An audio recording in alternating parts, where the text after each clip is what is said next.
তো এই লেসনে আমরা ভিডিও ইফেক্টের কিছু কাজ শিখব। চলুন অ্যাডোবি প্রিমিয়ার প্রোতে যাওয়া যাক। আচ্ছা, অ্যাডোবি প্রিমিয়ার প্রোতে আমরা যে কাজটি করব, কিছু ভিডিও ইফেক্ট এখান থেকে অ্যাপ্লাই করব। ধরুন ভিডিও ইফেক্টে গেলাম। আচ্ছা, এই ব্লার তো আমরা দেখলাম, তারপর হচ্ছে যে অ্যাডজাস্টমেন্ট লেয়ার, অ্যাডজাস্টের মধ্যে কিছু কাজ আছে। ধরুন অটো কালারটা আমরা দিব। দেখুন যে এই ভিডিওটি, আমরা রাইট ওয়েতে কাজ করি। অ্যাডজাস্টমেন্ট লেয়ারটিকে নিয়ে আসি, এটিকে বড় করলাম। অ্যাডজাস্ট থেকে অটো কালারটিকে এখানে নিয়ে আসলাম। দেখুন যে এই ভিডিওটি চেঞ্জ হয়ে রেড কালার ছিল এর আগে, এই রেড কালার থেকে দেখুন যে একটু নর্মাল একটি ন্যাচারাল কালার চলে আসলো।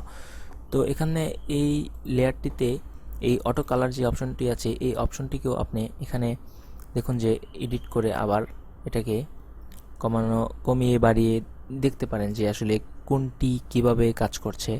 তারপর আপনার পছন্দ মতো একটি ইফেক্ট রাখতে পারেন এবং এই ইফেক্টগুলোকেও কি ফ্রেম করতে পারেন। আচ্ছা, এবং আরেকটি জিনিস দেখাবো, যে সেটা হলো যে এই অটো কালার আছে, এটা থাকুক, সমস্যা নেই। এই নিচে দেখুন যে ভিডিও, আচ্ছা এই ভিডিওতে দেখুন কিছু কাজ আছে।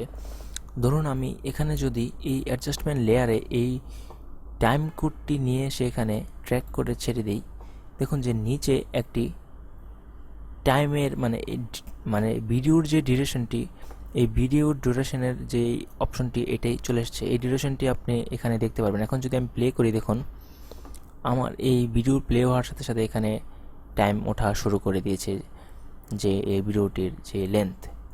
তো এভাবে আপনি একটি টাইম কোড ইউজ করতে পারেন। তারপর হচ্ছে যে ক্লিপ নেম, আমি যদি এখানে দেই, দেখুন যে এই ক্লিপ নেমটিও চলে আসলো। এই ক্লিপ নেম, ধরুন এখানে টাইম কোড, আচ্ছা আমরা আন্ডু দিচ্ছি একবার। এই টাইম কোডেরও আপনি কিছু কাজ করতে পারবেন। ধরুন এই টাইম কোডের মধ্যে দেখুন যে এখানে টাইম কোডের মধ্যে কিছু কাজ করলেন, এই পজিশনটা আপনি চেঞ্জ করতে পারেন যে আপনি এটা কোথায় রাখবেন। ধরুন আমি এই পাশে রাখলাম, তারপর এটার সাইজ কত হবে, বড় ছোট, এই সবগুলো আপনি এডিট করতে পারবেন। তারপর অপাসিটি, এরকম ব্যাকগ্রাউন্ডের যে কালারটা আছে এটার অপাসিটি, তারপর টাইম ফরম্যাট ফ্রেম, এগুলো আপনি চেক করে দেখবেন যে কোনটা আসলে কি কাজ করছে। তো এরপর হচ্ছে যে এখানে আচ্ছা, সোর্স ট্র্যাক নামের একটি অপশন আছে এখানে। যে ধরুন এখানে আপনার ভিডিও একটি, তারপর হচ্ছে দুইটি, তারপর তিনটি ধরুন ভিডিও এখানে। আচ্ছা, আমি একটি কাজ করি, সেটা হচ্ছে যে এখানে আমি এই ভিডিওটিকে আনলিঙ্ক করি, এই অডিওগুলো ডিলিট করে দিই, শুধু ফুটেজ নিয়ে কাজ দেখাই। আচ্ছা, এখানে দেখুন যে V1, V2, V3, V4 নামের কিছু অপশন আছে। আমি যদি এখন এই লেয়ারটিকে এখানে রাখি, তারপর এটাকে এখানে রাখি, তো আমার এখানে যে অপশনটি, এটাকে আমি আরও উপরে নিয়ে গেলাম। তো এটার মধ্যে যে আপনার এই টাইম কোডটি, এই টাইম কোডটি কোন ভিডিওটিকে ফলো করবে, কোন ভিডিওটিকে ফলো করে সে টাইমটা এখানে দেখাবে। আমি এখান থেকে সিলেক্ট করে দিতে পারবো।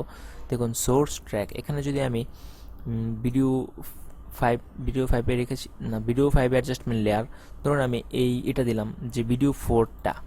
ধরুন আমি অ্যাডজাস্টমেন্ট লেয়ারে গেলাম, তারপর এখানে এই নিচে সোর্স ট্র্যাকে ভিডিও 4 দিলাম। তাহলে দেখুন যে আমার এখানে 0, কোনো টাইমও আসছে না। তারপর যখন এটা পার হবে, এই ফুটেজটি আসার সাথে সাথে এখানে দেখুন যে এই অপশনটি চালু হয়ে গেছে। তো এইভাবে আমি এই অ্যাডজাস্টমেন্ট লেয়ারের মধ্যে আরও মনে হয় রাখতে পারবো। আমি চেক করিনি কখনো, দেখছি অ্যাডজাস্টমেন্ট লেয়ার, হ্যাঁ এই যে এভাবে দেখুন যে আপনি আরও চাইলে টাইম কোড এভাবে রাখতে পারবেন এবং এক একটি করে চেঞ্জ করে করে আপনি আপনার এই সোর্স ট্র্যাক চেঞ্জ করে দিতে পারবেন। দেখুন যে এখানে টাইম কোড একটা, তারপর দুইটা, অনেকগুলো ইফেক্ট হয়ে গেল। তো আমি এখান থেকে একটি ডিলিট করে দিচ্ছি এবং এখানে এই সোর্স ট্র্যাকটি আমি নান করে দিচ্ছি। তাহলে আমার এই অ্যাডজাস্টমেন্ট লেয়ারটি যেখান থেকে শুরু, এটাই এখানে শো করবে প্লে হওয়ার সাথে সাথে। তো আমি আরও কিছু ইফেক্ট এখানে দিব। এই ক্লিপ নেম যদি আমি এখানে দেই, আচ্ছা এই দুইটা ডিলিট করে দিলাম, এটা নিচে নিলাম। এই ক্লিপ নেম হলো দেখুন যে এখানে অ্যাডজাস্টমেন্ট লেয়ারের মধ্যে আমি যেহেতু এই ক্লিপ নেমটি অ্যাডজাস্টমেন্ট লেয়ারে নিয়ে গেলাম, তো এখানে অ্যাডজাস্টমেন্ট লেয়ারের নামটি চলে আসলো। তার মানে এই অ্যাডজাস্টমেন্ট লেয়ারের নামটি এখানে আসলো। আমি যদি এটাকে টাইম কোডটিকে আমি যদি আপনার এটাকে ডিলিট করি, ধরুন ক্লিপ নেমটিকে ডিলিট করলাম, এই ক্লিপ নেমটিকে যদি এইটাতে নিয়ে যাই, দেখুন যে এই ফুটেজের নাম এখানে চলে আসলো। তো এভাবে আপনি কাজ করতে পারবেন। তারপর আপনার ক্লিপ নেম অ্যাডজাস্টমেন্ট লেয়ারে নিয়ে এখানে ক্লিপ নেমেরও আবার এটাকে এডিট করা যায়, যে এই যে সিকোয়েন্স ক্লিপ নেম কোনটা, আপনি কোনটা দিবেন, প্রজেক্ট, তারপর হচ্ছে আপনার সিকোয়েন্স।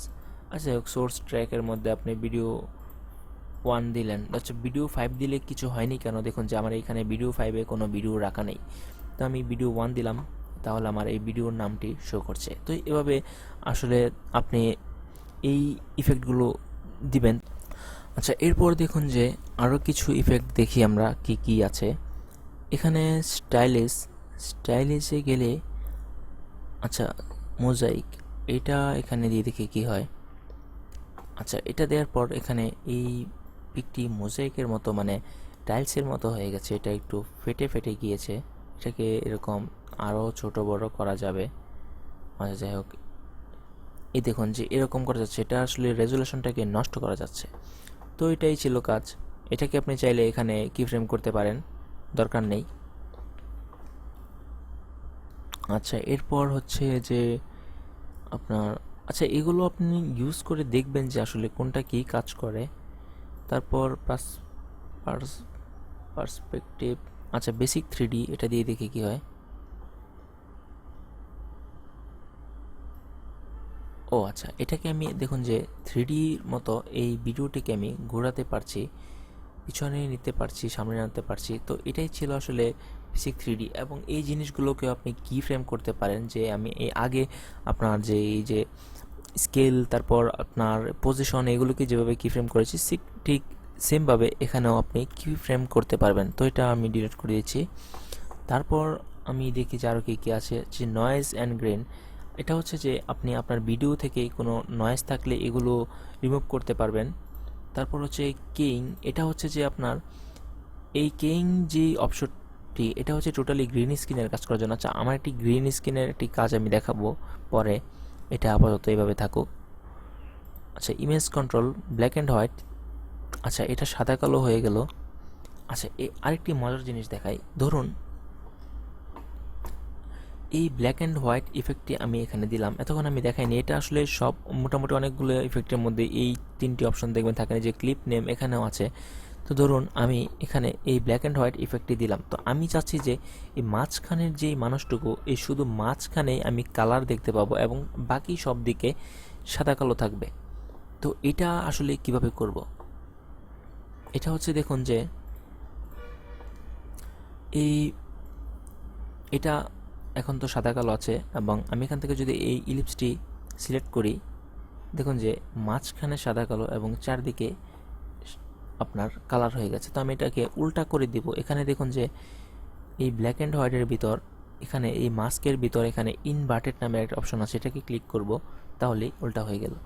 তো আমি এটাকে একটু বড় করে দিব, নিচের দিকে আর একটু বড় করে দেব, এটাকে এভাবে একটু বড় করে দেব এইদিকে। তো এখন আমি এখানে ফেদারটাকে একটু বাড়িয়ে দিব, তাহলে এই সাইডগুলো একটু স্মুথ হবে। তো দেখুন আমি এখন ছেড়ে দিলাম, দেখুন যে দুই পাশে সব কিছুই কালার ছাড়া শুধু মাঝখানে কালার আছে। আমি যদি এখন প্লে করি, দেখুন যে হ্যাঁ, মাঝখানে কালার, দুই দিকে কোনো কালার নেই। তো এভাবেও আপনি চাইলে, এবং এই জিনিসগুলোকে, যে মাঝখানে যে ইয়াটি আছে, মাস্কটি আছে, এই মাস্কটিকেও আপনি কি ফ্রেম করতে পারেন, নড়াতে পারেন। দেখুন যে এই যে এই মাস্কটিকে আমি এভাবে ধরে সরাতে পারবো এবং কি ফ্রেম করতে পারবো। তো এটা হচ্ছে যে একটি বেসিক, যে ইলিপস দিয়ে কীভাবে করলাম।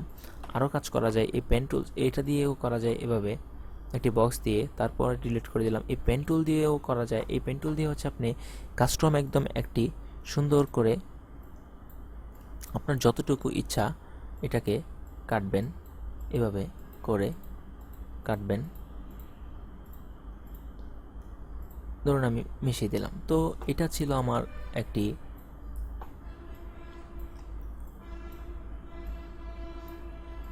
আচ্ছা, এটা ছিল আমার একটি পাত। এই পাতের মধ্যে এই যে লাইনটি আমি আঁকলাম এটার মধ্যে যতটুকু থাকবে এইটুকু সাদা কালো আছে, এটাকে আমি চাচ্ছি কালার করব, ইনভার্টেড দিয়ে দিব।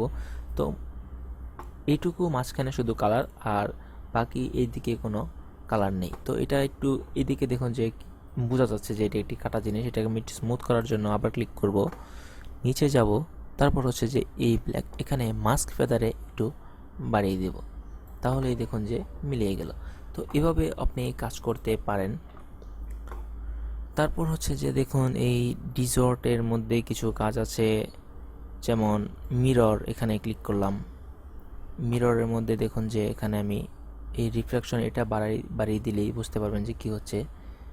তো এটা আমি 90 ডিগ্রি করে দিচ্ছি। দেখুন যে এই মাঝখান থেকে একটি মিরর এখানে আছে। তো এই রিফ্লেকশন সেন্টার এটাও আমি এখানে কমা বাড়া করে দেখতে পারবো যে কি হচ্ছে। দেখুন এই কোন জায়গায় রাখবেন আপনি আপনি নিজে এখানে সিলেক্ট করতে পারবেন।